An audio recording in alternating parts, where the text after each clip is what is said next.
ঠিক করে তিনি যদি সময় বের করতে পারে, কিন্তু তিনি সরাসরি চলে আসে তাদের জন্য যারা তার কাছে আসতে পারছে না। একটু অদ্ভুত লাগলো না শুনতে? প্রত্যেকটা মানুষ লাইভ অনুষ্ঠান করে, বা প্রত্যেকটা অ্যাস্ট্রোলজারের একটা চাহিদা থাকে যে লাইভ অনুষ্ঠান করা মানেই হচ্ছে যার সাথে কথা বলবো বা যার সাথে কথা বলবো বা যাদের বিষয় নিয়ে কথা বলবো, তো তারা তো আমার কাছে আসলে ভালো থাকবে। আবির শাস্ত্রীর কাছে প্রত্যেকে এসে ভালো আছেন, ভালো থাকবেন, কিন্তু এই লাইভ অনুষ্ঠানে কিন্তু তিনি বারবার তাদের কথা ভাবেন যারা আসতে পারছেন না এই মুহূর্তে, বা যারা সত্যিই জর্জরিত রয়েছেন, সত্যি সমস্যার মধ্যে রয়েছেন, কিন্তু অ্যাস্ট্রোলজিক্যালি বিশ্বাস করে উঠতে পারছেন না, বহু প্রতারিত হয়েছেন। এমন কিছু মানুষের জন্য তিনি ভাবেন বলে হয়তো দীর্ঘদিন ধরে আপনারা তার কাছে আসলে একটা কথা বলতেই পারেন যে হ্যাঁ, অ্যাস্ট্রোলজারের কাছে গেলে প্রতিকার দেবে, সেটাই তো স্বাভাবিক, কিন্তু আবির শাস্ত্রীর কাছে গেলে কিছু কিছু সব অস্বাভাবিক ঘটনা ঘটে। আপনার চাহিদা অনুযায়ী কিন্তু প্রতিকার তিনি দেবেন না, কারণ সেটা কিন্তু রেডিমেড রেমেডি তিনি দেন না। সেক্ষেত্রে যদি আপনার হরোস্কোপ পারমিট করে, আপনার যদি মনে হয় প্রয়োজনীয়তা রয়েছে, ডেফিনেটলি আপনাকে প্রতিকার দেওয়া হবে। তার পাশাপাশি যে দুটো জিনিস তার কাছ থেকে পাওয়া যায়, তার জন্যই মনে আপনারা একবার কানেক্ট হয়ে গেলে আর ডিসকানেক্টের কোনো সম্ভাবনা থাকে না। সেটা হচ্ছে, এক হচ্ছে গাইডলাইন, দুই হচ্ছে কাউন্সিলিং। প্রত্যেকটা সময় যদি একটা মানুষের কাছে গিয়ে আমরা মনের কথাটা বলতে পারি, প্রতিটা মুহূর্তে অ্যাস্ট্রোলজারের চেম্বার থেকে বেরিয়ে বাড়ি চলে আসলাম, প্রেসক্রিপশনটাকে গুটিয়ে রেখে দিলাম, প্রতিকার নেওয়া হয়ে গেছে, সম্পর্ক শেষ, সেই জায়গায় কিন্তু আবির শাস্ত্রী বিশ্বাস করে না। আপনার কোথায় আপস অ্যান্ড ডাউন, আপনার কোথায় অসুবিধা হচ্ছে, প্রতিনিয়ত কিন্তু তিনি কানেকশনে থাকেন বলেই হয়তো তিনি গর্ব করে বলতে পারে যে না, আমার কাছে যারা আসে তারা আজ নয়, কাল নয়, পরশু নয়, সারা জীবন ভালো থাকবে। এই জায়গায় দাঁড়িয়ে যারা মনে করছেন যে না সত্যি লাইভে মাঝে মাঝে কম পাই, তাদের ওই একটা কথাই বলা, কিছু সময় তার যে দায়িত্বটা পালনের জন্য, আপনাদের প্রতিকারের জন্য, আপনাদেরকে আরো ভালো কাজ দেওয়ার জন্য তার নিজেরও তো একটু কাজ করতে হয়। অ্যাস্ট্রোলজিটাকে নিয়ে যদি তিনি চর্চা না করে, প্রতিকারটা যদি তিনি হাতে না তৈরি করে, তাহলে তিনি গর্ব করে বলবে কি করে যে আপনারা তার কাছে আসলে ভালো থাকবেন? সেই জন্যই একটু হয়তো গ্যাপ হয়ে যায়, বা যদি কখনো গ্যাপ হয়ে যায় আপনি এটাও ভেবে নেবেন সেই কারণে আপনাদের অনেক অভিযোগ থাকে যে দূরের চেম্বার তিনি করে না, একাধিক জায়গায় চেম্বার করে না, কারণ কিন্তু আপনারাই, আপনাদেরকে সঠিক কাজ দেওয়াটাই তার কাজ। আজও তার ব্যতীত হবে না, আজও তিনি রয়েছেন আমাদের মধ্যে, উপস্থিত রয়েছেন। আজকে বিজনেস নিয়ে কথা হবে, যারা সমস্যায় রয়েছেন তাদের নিয়ে কথা হবে। ফোনে লাইভ অনুষ্ঠান আজকে ডেফিনেটলি আমরা ফোন নেবো, আপনারা চেষ্টা করতেই পারেন। আর সৃষ্টি টিভির বন্ধুদের জানিয়ে দেবো, সকলে জানেন যে জিও টিভিতে উপলব্ধ রয়েছে আপনাদের সৃষ্টি টিভি। আর এই মুহূর্তে আমাদের হোয়াটসঅ্যাপে রয়েছেন ফেমাস অ্যাস্ট্রোলজার আবির শাস্ত্রী, জানাবো অনেক অনেক স্বাগত। নমস্কার। নমস্কার। সফলতার দিশারি অনুষ্ঠানে আপনাদের সকলকে জানাই স্বাগত। আপনারা জানেন, এতদিনে হয়তো আপনারা জেনেও গেছেন, বা যারা নতুন ভিউয়ার্স তাদের উদ্দেশ্যেও আজকে বলে দিচ্ছি যে সফলতার দিশারি অনুষ্ঠান, মানুষের ভালো থাকার অনুষ্ঠান, মানুষকে ভালো রাখার অনুষ্ঠান। ঠিক সেরকম ভাবেই আজকে কাদেরকে নিয়ে আমি আলোচনা করব? আজকে আলোচনা করব যারা যারা ব্যবসা করছেন, কিন্তু কোনোভাবে ব্যবসার জায়গা থেকে আয়, উন্নতি, গ্রোথ আপনার লাইফে চোখে দেখতে পাচ্ছেন না। ব্যবসা করতে গিয়ে এত এত টাকা ইনভেস্টমেন্ট আপনাদের হয়ে গেছে, সেখান থেকে প্রফিট তো অনেক দূরের কথা, যে টাকাটা আপনারা ইনভেস্ট করেছেন, যে অর্থটা আপনারা আপনাদের ব্যবসার পেছনে ইনভেস্ট করেছেন, সেই অর্থে ছিটে ফোটাও আপনারা কিন্তু তুলতে পারছেন না। এই ধরনের সিচুয়েশন যাদের জীবনে হয়ে গেছে, কি কি করণীয়, কিভাবে বুঝবেন যে আপনার এই জায়গা থেকে আপনার প্রবলেম আসতে চলেছে, বা যাদের অলরেডি চলে এসেছে এখান থেকে বেরোনোর উপায় কি রয়েছে, প্রত্যেকটা জিনিস আজকে আপনাদেরকে জানাবো। তার সাথে সাথে বলে রাখি, ব্যবসা, কেরিয়ার এবং এডুকেশন, এই তিনটে পার্ট, এই তিনটে ফ্যাক্টর নিয়ে আমার একাধিক অনুষ্ঠান আমি কিন্তু করে আসছি, এবং তার সাথে সাথে অর্থ। কারণ কেন এই কারণ? তার কারণ হচ্ছে বর্তমান যুগে বা বর্তমান দিনে এই যে আফটার লকডাউন পিরিয়ড দাঁড়িয়ে এই যে আলোচনাগুলো কিন্তু সব থেকে ইম্পর্টেন্ট। এই জায়গাগুলো, এই সেক্টরগুলোকে যদি আপনারা ধরতে পারেন, ডেফিনেটলি আপনাদের জীবনেও কিন্তু উন্নতি করানো সম্ভব। যারা যারা ব্যবসা করছেন কোনোভাবেই গ্রোথ দেখতে পাচ্ছেন না, অর্থ আপনার কাছে স্টে করছে না, অর্থ যে রোজগার করছেন সেই অর্থ আপনার উল্টে সেই ব্যবসার পেছনেই ঢুকে যাচ্ছে, বা জলের মতো ড্রেনেজ হয়ে যাচ্ছে, কি উপায় অবলম্বন করলে আপনারা ভালো থাকতে পারেন? যারা যারা এই বিগত লকডাউন পিরিয়ডের মধ্যে ব্যবসা অলরেডি হারিয়ে ফেলেছেন, দোকান বন্ধ হয়ে গেছে, দাদা পুনরায় কি সেই ব্যবসা আবার আগের জায়গায় ফিরিয়ে নিয়ে যাওয়া সম্ভব, বা পুনরায় কি সেই ব্যবসাকে নতুন করে গড়ে তোলা সম্ভব? জানবেন, আমার কাছে না বলে কোনো শব্দ নেই, অসম্ভব বলে কিছু নেই। আপনি যদি প্রপার ওয়েতে আমার কথা শুনে চলতে পারেন, আমি যেভাবে বলবো সেভাবে যদি আপনি আমার গাইডলাইন্স মেনে চলতে পারেন, আপনার অসম্ভবকেও সম্ভব করে দেখানো যেতে পারে। সব থেকে ভালো লাগে কখন জানেন? একজন মানুষ সমস্যায় জর্জরিত হয়ে আমাদের মতো অ্যাস্ট্রোলজারের কাছে আসে বা আসছেন, তো তিনি যখন আমার কাছে আসছেন, নেক্সট টাইম তিনি যখন হাসি মুখে আসেন, এর থেকে বড় আনন্দের কথা, এর থেকে বড় খুশির কথা কিছু নেই। একজন মানুষ যখন এসে বলছে দাদা আপনার রেমেডি নিয়ে আমি ভালো রয়েছি, দাদা আপনার প্রতিকার প্রতিবিধানে আপনার কথা শুনে আমি ভালো রয়েছি, এর থেকে বড় খুশির কথা বোধহয় আর কিছু হতে পারে না। আজকে তো জানাবো আজকে আপনাদের যারা ব্যবসার জায়গা থেকে দিনের পর দিন ধরে পিছিয়ে গেছেন। আপনার পাশের দোকানদার ভালো বিজনেস করে নিয়ে যাচ্ছে, বাট আপনার জায়গায় কিন্তু ছিটে ফোটা অর্থ রোজগার আপনার হচ্ছে না। সেই সমস্ত মানুষরা কি করলে আপনারা ভালো থাকতে পারেন জানবেন। কিছু কিছু ফ্যাক্টর আপনাদের লাইফে কিন্তু সব থেকে ইম্পর্টেন্ট। কি কি? আপনার হরোস্কোপ আদৌ ব্যবসা পারমিট করছে তো? ব্যবসা করতে গিয়ে প্রচুর টাকা লস হয়ে গেছে, কোনোভাবে উন্নতি আপনারা করতে পারেননি, কোনো আয় কোনো রোজগার আপনাদের হয়নি। প্রথম যে জায়গাটা দেখা সেটা হচ্ছে আপনার হরোস্কোপ অনুযায়ী যে ব্যবসাটা আপনি করছেন বা যে ব্যবসা আপনি চেষ্টা করতে যাচ্ছেন সেটা আপনার হরোস্কোপ পারমিট করছে তো, নাম্বার ওয়ান। নাম্বার টু হচ্ছে আপনি যে বাড়ির বাস্তুতে বসবাস করছেন বা যে স্থানে আপনি ব্যবসা করছেন সেই বাস্তুতে কোনোভাবে কোনো প্রবলেম নেই তো, নাম্বার টু। নাম্বার থ্রি, আপনার ছক অনুযায়ী আপনি আপনার বাস্তুতে যে দিকের ঘরে বসবাস করছেন বা যে দিকের ঘরে আপনি রাত্রেবেলা ঘুমোচ্ছেন সেইটার সাথে আপনার হরোস্কোপের ভাইব্রেশন ম্যাচ করছে তো। একাধিক জায়গা দেখার রয়েছে, তবেই কিন্তু একজন মানুষকে গ্রোথের জায়গায় নিয়ে যাওয়া সম্ভব। আসবো ডিটেলস আলোচনা, তার আগে দেখে নেবো। হ্যাঁ, কেউ রয়েছে? নমস্কার, কে আছেন সঙ্গে? হ্যালো, হ্যাঁ নমস্কার দিদি, আমি চুচুড়া থেকে বলছি। বলুন আপনি কার বিষয়ে জানবেন, বলুন। হ্যাঁ, প্রথমেই বলি দাদার কাছে আমাদের এখান থেকে একজন গিয়েছিল, মানে দমদম চেম্বারে মেয়ের বিয়ের ব্যাপারে, তা খুব উপকৃত হয়েছে। আচ্ছা, মেয়ের বিয়ে ভালো জায়গায় বিয়ে হয়েছে কলকাতাতে। এখন আমি চুচুড়া থেকে বলছি। আপনি কার জন্য জানবেন আজকে? এখন আমার সম্বন্ধে আমি একটু জানতে চাই। আপনার সম্পর্কে আপনার ডেট অফ বার্থটা বলবেন। হ্যাঁ, আমার নাম সুমন কুমার দাস। আমার ডেট অফ বার্থ 16 জানুয়ারি 1982। 16 জানুয়ারি 1982। সময়টা বলুন, জন্ম সময়। হ্যাঁ, সময় দুপুর 1টা। দুপুর 1টা। জন্মস্থান কোথায়? কল্যাণী নদিয়া। কল্যাণী নদিয়া। আপনার পরিচিত যিনি এসেছিলেন তার থেকে আপনি আবিদ্যার কথা শুনেছেন, তাই তো? হ্যাঁ হ্যাঁ হ্যাঁ, আমাদের চুচুড়াতেই বাড়ি ওনার। আচ্ছা, আপনার জন্মস্থান নদিয়া কল্যাণী, আর আপনি এখন বলছেন চুচুড়া থেকে, তাই তো? হ্যাঁ হ্যাঁ হ্যাঁ। আগে কোনোদিন আপনি ফোন করেছিলেন আমাকে কখনো? না না দাদা, আমি চেষ্টা করি পাই না অনেক সময়, আজকে মনে পেয়ে গেছি। এই প্রথম ফোন করলেন। 16 জানুয়ারি 1982, শনিবার ছিল? হ্যাঁ, শনিবার। শনিবার ছিল। বৃষ লগ্ন, কন্যা রাশি, চিত্রা নক্ষত্র, মঙ্গলের দশায় জন্ম, জানা আছে এগুলো? দাদা আমি একটু আমার এখানে দেখিয়েছিলাম, উনি বলেছিলেন কন্যা রাশি, চিত্রা নক্ষত্র, মেষ লগ্ন। না, এটা আচ্ছা, আপনি দাঁড়ান। কন্যা রাশি, চিত্রা নক্ষত্র, আপনি টাইমটা কি বললেন? দুপুর 1টা তো? দুপুর 1টা, হ্যাঁ। হ্যালো, হ্যাঁ, দুপুর 1টা। দুপুর 1টা। দুপুর 1টা বলেছেন তো টাইমটা? হ্যাঁ, আর গণ বলেছিল দেবাড়িগণ, ঠিক আছে না? হ্যাঁ হ্যাঁ, সবটাই ঠিক আছে, কিন্তু লগ্নটা কিন্তু বৃষ লগ্ন। হ্যাঁ, আমি বলে দিচ্ছি। আচ্ছা ঠিক আছে, আমি বলে দিচ্ছি, আরেকবার ক্লিয়ার করে আপনি শুনে নিন। লগ্ন হচ্ছে বৃষ, রাশি হচ্ছে কন্যা, নক্ষত্র হচ্ছে চিত্রা, কৃষ্ণপক্ষের সপ্তমী তিথি ছিল যেদিন জন্ম হয়েছিল ওই দিন, এবং গণ হচ্ছে দেবাড়িগণ বা রাক্ষসগণ, ঠিক আছে? হ্যাঁ দাদা, হ্যাঁ দাদা। ওকে। মেন মানে হরোস্কোপ থেকে যেটা পাওয়া যাচ্ছে, লগ্নের দ্বিতীয় স্থানে বসে রয়েছে রাহু, লগ্নের পঞ্চম স্থানে মঙ্গল, শনি, চন্দ্র, ষষ্ঠ স্থানে বৃহস্পতি, লগ্নের অষ্টমে কেতু, এবং নবম স্থানে রবি, বুধ এবং শুক্র বসে রয়েছে। প্রথম কথা হচ্ছে জীবনের বিশেষ বিশেষ ক্ষেত্রে ভাগ্য হানি ঘটে যাওয়া, হঠাৎ হঠাৎ করে সুযোগ সুবিধা মানে এসেও না আসা, ক্যাপচার করতে না পারা, এই ধরনের একটা সিচুয়েশন কিন্তু আপনার মধ্যে পাওয়া যাচ্ছে, নাম্বার ওয়ান। নাম্বার টু হচ্ছে জল জাতীয় কোনো জায়গা থেকে সাবধান, এবং সর্দি কাশি, ঠান্ডা লাগা, সাইনাস, এই ধরনের একটা প্রবণতা কিন্তু আপনার মধ্যে পাওয়া যাচ্ছে। বলুন একটু। হ্যাঁ দাদা, হ্যাঁ। আর আপনি একটু কথাবার্তা লোকজনকে স্ট্রেট ফরওয়ার্ড বলে দেন, মানে যাকে যেটা বলার নয় তাকে সেটা বলে দেন। এর ফলস্বরূপ দেখবেন নিজের শত্রু নিজেই ডেকে আনবেন। বোঝেন এই কথাটা? এবং অর্থ জমানোর যে জায়গা, সেভিংস এর জায়গা আপনার ছকে কিন্তু একদমই পাওয়া যাচ্ছে না। অর্থ রোজগার যে হবে না তা নয়, যেটুকুনি রোজগার হবে, সামান্য রোজগার, সেটাও কিন্তু জলের মতো অপচয় হয়ে যাবে। বলুন, এর জন্য কি কখনো কাউকে দেখিয়েছেন? আমাদের এখানে একজনকে দেখেছিলাম। বেশ, ঠিক আছে। আমি আসলে দাদা আমি বিদেশে ছিলাম, আমি হোটেল ম্যানেজমেন্ট করেছি চারতলা থেকে। হ্যাঁ, আমি আমেরিকাতে ছিলাম। এখন এই করোনা পিরিয়ডে, আমি করোনা আগেই চলে এসেছি, করোনা ভাইরাসে।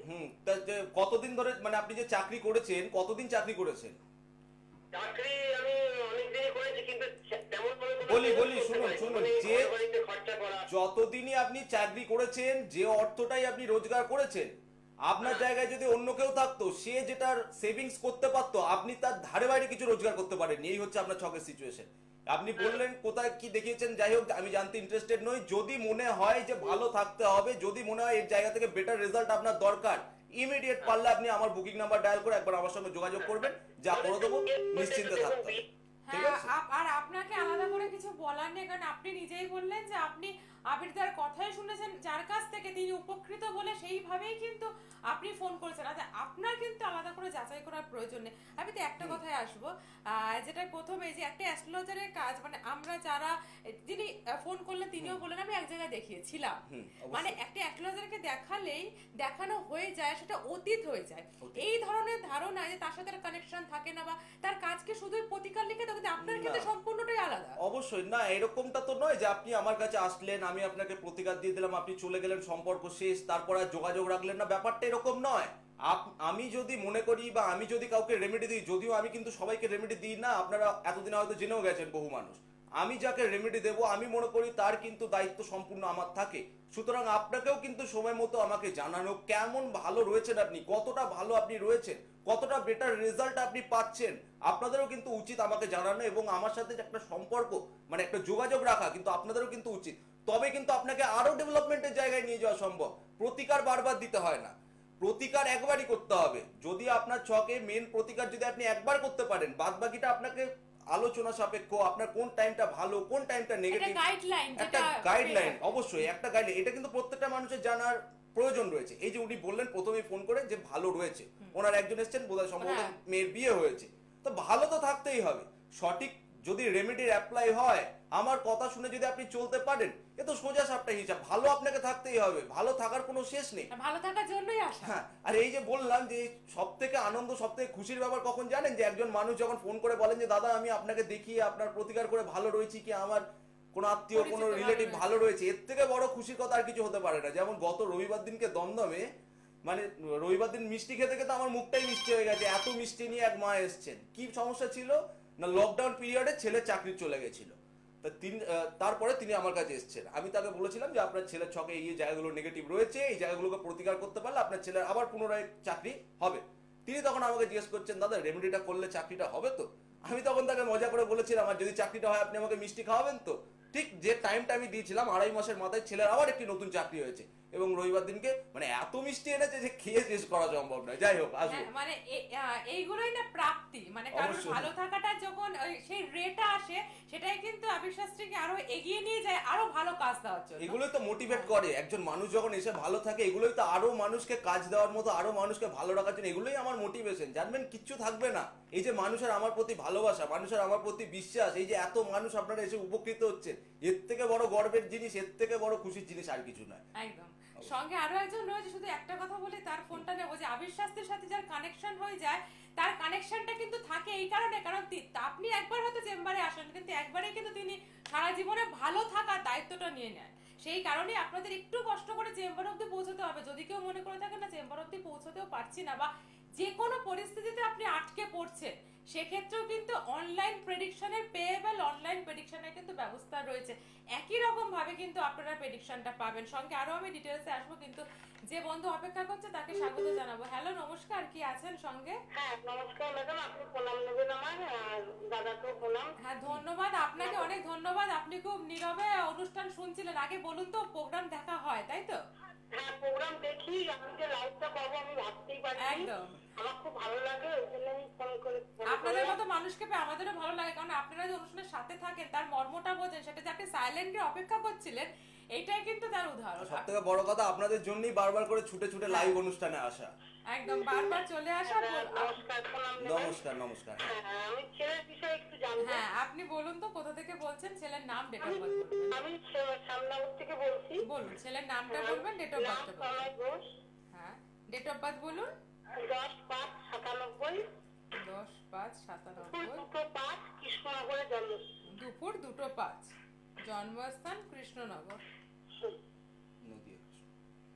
আপনি নিয়মিত অনুষ্ঠান দেখেও অনেক চেষ্টা করে লাইনটি পান না, আজকে পেয়ে নিজেই ভাবতে পারছেন না তাই তো? না আমি আমার হাত পা কাঁপছে, না, না। এই যে লাইনটা পাবো ভাবতেই পারি না না, হাত পা কাঁপার কিছু নেই, আপনিও যেরকম একজন মানুষ আমিও সেরকম একজন সাধারণ মানুষ। আচ্ছা দি, শনিবার ছিল ছেলের জন্মবারটা?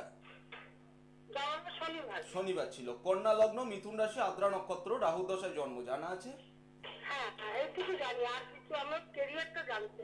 বেশ, যেটা পাওয়া যাচ্ছে দেখুন, কন্যা লগ্ন, লগ্নের মধ্যে রাহু বসে রয়েছে, লগ্নের 5th হাউসে বৃহস্পতি, লগ্নের 7ম স্থানে শনি এবং কেতু, অষ্টমে রবি বুধ, 9ম স্থানে শুক্র, 10ম স্থানে চন্দ্র এবং লগ্নের দ্বাদশ স্থানে মঙ্গল। এই লগ্নের দ্বাদশ স্থানে মঙ্গল এবং লগ্নের ওপর রাহু, দ্বাদশ স্থানে মঙ্গল, এটা মাঙ্গলিক যোগ সৃষ্টি করলো। ছেলে দেখবেন হঠাৎ করে রেগে যাওয়া, পরক্ষণে ঠান্ডা হয়ে যাওয়া, একটা শর্ট টেম্পার, রাগ জেদের প্রবণতা কিন্তু ওর মধ্যে পাওয়া যাচ্ছে। শেয়ার করুন একটু। হ্যালো, আছে, থাকবে। দ্বিতীয় কথা হচ্ছে এই ছক অনুযায়ী কিন্তু যেটা পাওয়া যাচ্ছে এর ক্ষেত্রে কিন্তু কেরিয়ারের জায়গা কোনোভাবে কোনো টেকনিক্যাল জায়গা থেকে, কোনো কম্পিউটার রিলেটেড কোনো জায়গা থেকে কিন্তু কেরিয়ারের জায়গায় উন্নতির জায়গা পাওয়া যাচ্ছে। ছেলে কি নিয়ে পড়াশোনা করেছে আগে একটু বলুন। বিটেক করেছে হ্যাঁ, ইলেকট্রনিক্স নিয়ে। বিটেক করেছে ইলেকট্রনিক্স, আমি কিন্তু উল্লেখ করেছি টেকনিক্যাল লাইনের কর্ম, টেকনিক্যাল লাইনে পড়াশোনা এবং টেকনিক্যাল লাইনেই কিন্তু ডেভেলপমেন্টের জায়গা পাওয়া যাচ্ছে। বাট যে প্রবলেমটা ছকের মধ্যে সব থেকে একটা জায়গা রয়েছে সেটা হচ্ছে লাইফে কিন্তু একাধিকবার ভুল ডিসিশনের শিকার হয়ে যাওয়া, বুঝতে পেরেছেন? মানে ডিসিশন ভুলভাল নিয়ে ফেলা, কোনোভাবে। আর একটা কথা আমি উল্লেখ করলাম যে মাথা গরম, একটু রাগ জেদের প্রবণতা, এইটা কিন্তু ওকে লাইফে বিভিন্ন জায়গা থেকে কিন্তু পিছিয়ে দেবে, বুঝতে পেরেছেন? আপনি কি ছেলের জন্য কখনো কাউকে দেখিয়েছেন? সেই মতন দেখা, তবে ওই কেরিয়ারটা নিয়ে প্রশ্ন, চাকরি করছিল কিন্তু এখন আপাতত চাকরিটা নেই। ওইটাই তো বললাম, আপাতত চাকরিটা নেই, চাকরি করতে করতে চাকরির জবের জায়গায় বা কেরিয়ারের জায়গায় স্টেবিলিটি অর্থাৎ স্থিরতা বা স্থায়িত্ব সহজে আসতে চাইবে না, এটাই হচ্ছে মেন জায়গা। এমনি ছেলের চাকরির যোগ আছে, ভালো চাকরি, ভালো কর্ম, জন্মস্থান থেকে দূরবর্তী স্থানে কর্মের যোগ কিন্তু রয়েছে, বুঝতে পেরেছেন? হ্যাঁ স্যার, তাহলে কি কর্ম আবার নতুন কর্ম পাবে? নতুন কর্ম পাবে, নতুন কর্ম এমনি পাবে, কিন্তু সেই জায়গাটাকে টিকিয়ে রাখার জন্য এবং সেখানে গ্রোথের জন্য আপনি পারলে ভালো কারোর সাথে একবার যোগাযোগ করুন। একদম। আপনি এত কষ্ট করে লাইনটি পেয়েছেন, আপনি শ্যামনগর দিয়ে বলছেন, একটু ব্যারাকপুরে যোগাযোগ করতেই পারেন আপনারা, কারণ শনিবার মেচেদা, রবিবার দমদম, আর প্রত্যেক সোমবার কিন্তু ব্যারাকপুর আবিশ্বাস্ত্রীকে আপনারা পেয়ে যাচ্ছেন, যেমন পাবেন বর্ধমানে কিন্তু মাসে একদিন করে আপনারা পাবেন, সেক্ষেত্রে আপনারা বুকিংটা করে নেবেন। আর বুকিং নাম্বার যেটা টিভি স্ক্রিনে দেওয়া রয়েছে 95775111, সেই নাম্বারটা ডায়াল মানে হচ্ছে আপনার জীবনে ভালো থাকার একটা স্টেপ এগিয়ে যাওয়া। তার পাশাপাশি যখন চেম্বারে আপনারা চলে আসছেন, সেক্ষেত্রে ধরো তো আপনাদের যে দায়টা নিয়ে আপনারা আসছেন, দায়িত্বটা কিন্তু আবিশ্বাস্ত্রী নিয়ে নিয়েছে, কিন্তু আমরা যাদের দায়িত্ব নিয়ে বিজনেস নিয়ে বলবো সেটাতে এত সময় কম। আজকে আমি শেষ ফোনটা নিয়ে নেবো, চট করে আপনি ডেট অফ বার্থ বলে দিন, কারণ সময় একেবারে অল্প, বহু ভিউয়ার্স অপেক্ষা করে থাকে কিছু শোনার জন্য। সঙ্গে কে রয়েছেন বলুন? হ্যালো, নমস্কার। আমি বলছি। আপনি নিজের বিষয় জানবেন? নিজের বিষয় জানবো। আচ্ছা, আপনি আপনার ডেট অফ বার্থটা বলুন। আমার 30/3/1962। 30শে মার্চ, তাই তো? হ্যাঁ, 30শে মার্চ। হ্যাঁ, 1962। সময়টা বলবেন? সময় হচ্ছে রাত্রি 2টো। রাত 2টো। সেটা কি 29 থেকে পার করে 30 হয় বলছেন? হ্যাঁ, ওটা মানে 29 পার 30-এ পড়েছে। হ্যাঁ, ঠিক আছে, আপডেট করা রয়েছে, আপডেট রয়েছে। হ্যাঁ, বলুন জন্মস্থান। জন্মস্থানটা বলবেন। আমার পরবর্তী সময়টা কেমন যাবে? আপনার জন্মস্থানটা বলুন। ব্যবসাটা কেমন যাবে? বেশ বেশ, আপনার জন্মস্থানটা আগে বলুন, জন্ম কোথায় জন্ম হয়েছে? কলকাতা। কলকাতা। কলকাতা, সেটাই তো জিজ্ঞাসা করছি। আচ্ছা, একটু ধরতে হবে দাদা, বলে দিচ্ছি। যেটা পাওয়া যাচ্ছে সেটা হচ্ছে আপনি বললেন 30শে মার্চ 1962, তাই তো? হ্যাঁ। শুক্রবার ছিল। শুক্রবার ছিল। মকর লগ্ন, ধনু রাশি, পূর্বাষাঢ়া নক্ষত্র, শুক্রের দশায় জন্ম, কৃষ্ণপক্ষের নবমী তিথি ছিল। মকর লগ্ন, ধনু রাশি, পূর্বাষাঢ়া নক্ষত্র, জানা ছিল? হ্যাঁ, দেখুন লগ্নের মধ্যে শনি এবং কেতু, লগ্নের দ্বিতীয় স্থানে বুধ, মঙ্গল, বৃহস্পতি, তৃতীয় স্থানে রবি, চতুর্থে শুক্র, সপ্তম স্থানে রাহু এবং লগ্নের দ্বাদশ স্থানে কিন্তু চন্দ্র বসে রয়েছে। প্রথম কথা হচ্ছে ধনু রাশি 7.5 লাস্ট ফেজ চলছে। শারীরিক জায়গা থেকে সাবধান, আর্থিক জায়গা থেকে সাবধান, মেন্টাল টেনশন, ডিপ্রেশন এবং ইদানিংকালে একটা করব হচ্ছে হবে একটা লেজিনেস, সমস্ত কাজে একটা বাধা, সমস্ত কাজে একটা বিপত্তি, এই ধরনের কিন্তু একটা সিচুয়েশন আপনার মধ্যে চলছে। আপনি যে বাড়িতে বর্তমানে বসবাস করছেন সেই বাড়ির পূর্ব দিক, ভালো করে বুঝুন। হ্যালো, যে বাড়িতে বর্তমানে বসবাস করছেন সেই বাড়ির পূর্ব দিকে কোনোভাবে কোনো ভারী কোনো জিনিস, কোনো ধাতব কোনো জিনিস, কোনো শোকেস, আলমারি, খাট, এরকম ধরনের কিছু কি রয়েছে? কি আছে? হ্যালো, কি আছে? কি আছে? আলমারি আছে। আমি তো বললাম ভারী কোনো জিনিস, মেটালের কোনো জিনিস, কোনো অর্থাৎ এরকম কোনো শোকেস, আলমারি উল্লেখই করেছি, এটা রয়েছে। আচ্ছা, এই ছক নিয়ে আপনি ব্যবসা করেন? আপনি তো বলেই দিয়েছেন ব্যবসা করেন তো। হ্যাঁ, এখন পারলে একবার আপনি কি এই ছকে কাউকে দেখিয়েছেন কখনো? না, আমি কাউকে। কোথা থেকে বলছেন আপনি? কোথা থেকে বলছেন? হ্যালো, হ্যালো, আপনি কোথা থেকে বলছেন? হ্যালো, লাইনটা ডিসকানেক্ট হয়ে গেল, আপনি আশা করবো সাথে আছেন, আপনি একটু বুকিং নাম্বারে ফোন করে, জীবনে অনেকটা সময় চলে গেছে, হ্যাঁ আর যেতে দেবেন না, একটু যোগাযোগ করুন। আমরা একদম অনেকটা কম সময় চলে এসেছি বিজনেস নিয়ে, যে কথা যারা ব্যবসা করছেন কিন্তু ব্যবসার জায়গায় কোনো গ্রোথ, কোনো ডেভেলপমেন্ট, কোনো কিছু আসছে না।